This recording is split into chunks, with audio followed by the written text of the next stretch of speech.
A brake caliper reset tool, new brake pads and springs, a 12mm wrench, a large screwdriver, lug wrench, potentially penetrating oil, a mallet, gloves, and mounting hardware. And added benefit, if you have an impact wrench, that would be useful, as it is. That'll be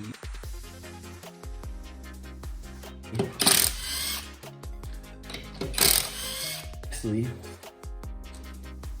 turn the entire steering. Threads, like any older car, most of these threads have a lot of gunk on them, and you don't want to try to like bend it to a side, or because you might hurt this just like that, and kind of secure it out of your way. There we go. Back, front. They're a little bit more of a spring. Right where we're gonna put clips, and then you just kind of press it and pop it into. It's not really that.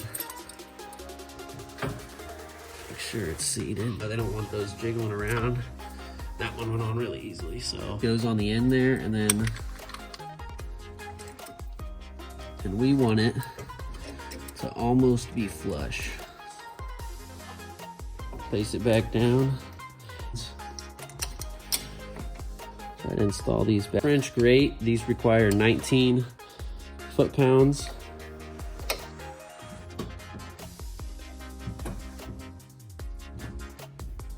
A jiggle, then set that back straight.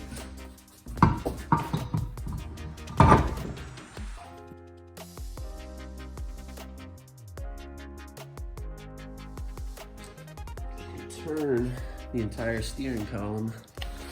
Make it a little bit easier for yourself to work on. Use your 12mm. Get on these two guide pins. They shouldn't have too much torque on them. Yeah, see both of these. And if your threads, like any older car, most of these threads have a lot of gunk on them, and they don't screw out hand easily like that. Might need to get some penetrating oil or a wrench on those. And you can see these two spring pins, that now this is free. So next, we're gonna pull out the caliper, and you wanna pull it out straight off of it. You don't wanna try to, let's see, it is now off. You don't wanna try to like bend it to a side, or because you might hurt this brake line, and that would be a lot more expensive than a repair. Next, get your brake. I mean, I'm just securing it out of the way. You want to make sure this line is not being crimped or bent or anything. It goes a hole right here. All right, as you can see, both brake pads are in here, front and back. Now for these, you pretty much just pop them out. Some come out really easily, some are a little bit of a bitch. This one, you're just a little rusted in there. You can see they are pretty low. This is when we're gonna use our screwdriver. We'll get in here, push it back a little bit. This isn't, maintenance recommended, but there we go. Back removed.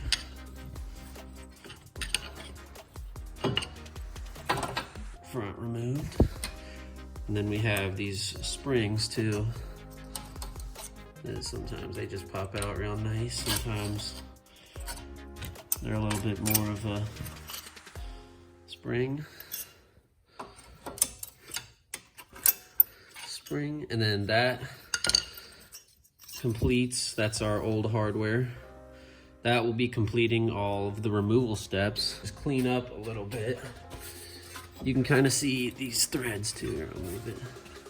They weren't harming the rotor yet, but they're starting to squeak, and that gets annoying for everybody. Nobody wants to hear their brakes squeaking.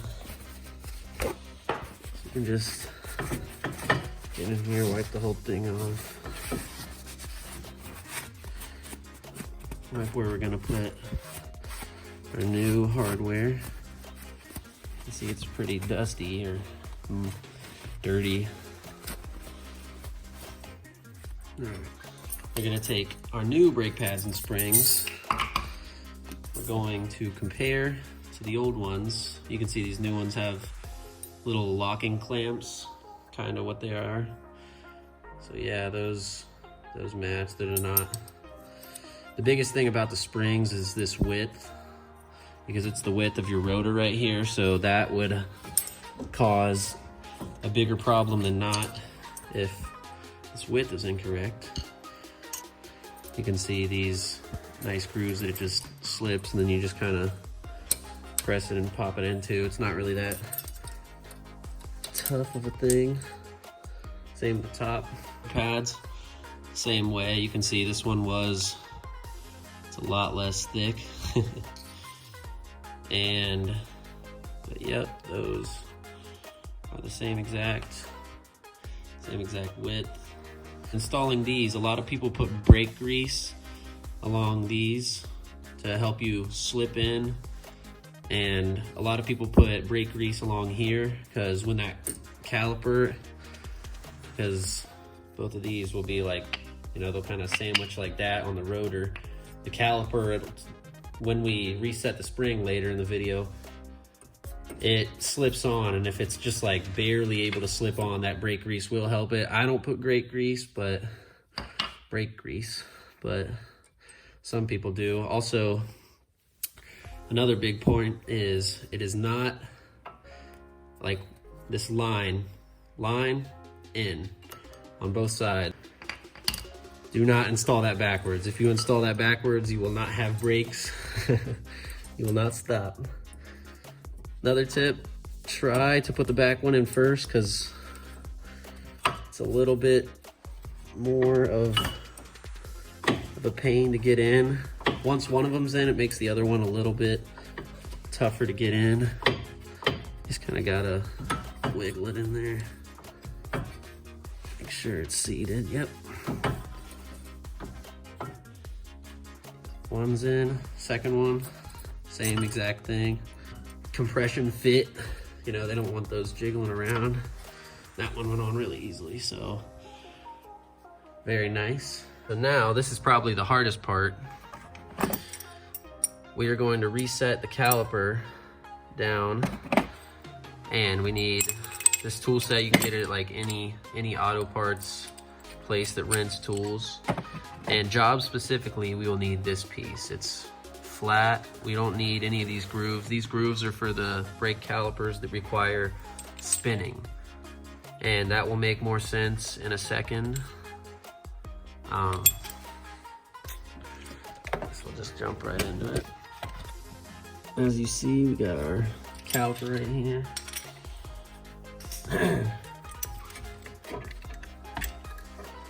Just snap this real quick, pull it out of here, doesn't need to be held up anymore. This tool will be set up like this piece just goes on the end there, and then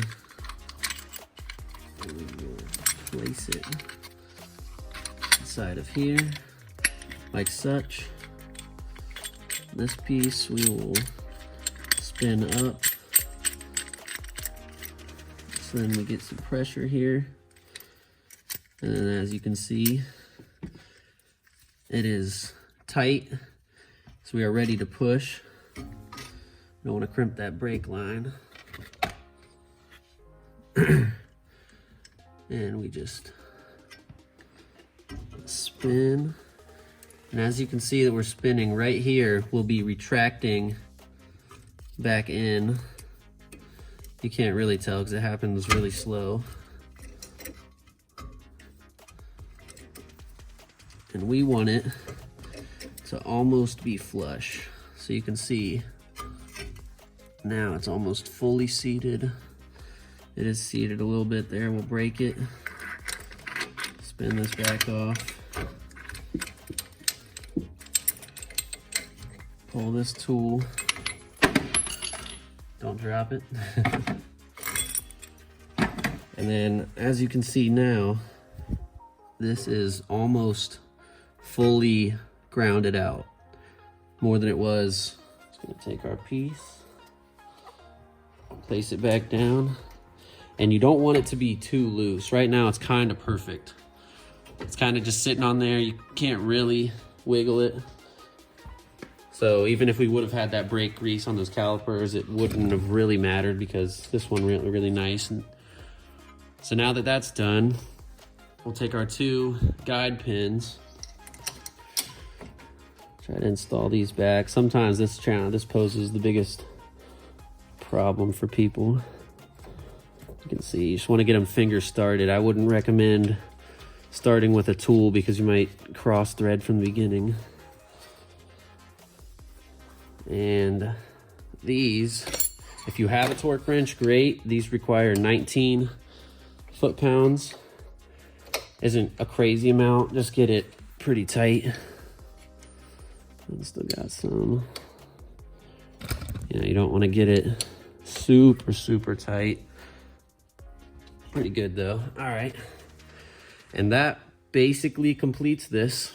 Press it about 10 to 20 times because we'll want to see that clamp on there and know that it's actually getting pressure, and then you didn't screw something else up in the process, like maybe breaking that line. Or so I'm gonna go right now and press the brake, and hopefully you can see in here it will compress a little bit.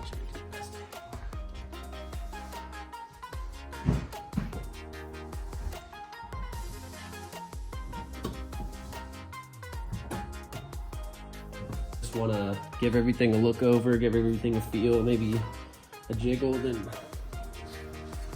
in the right spot.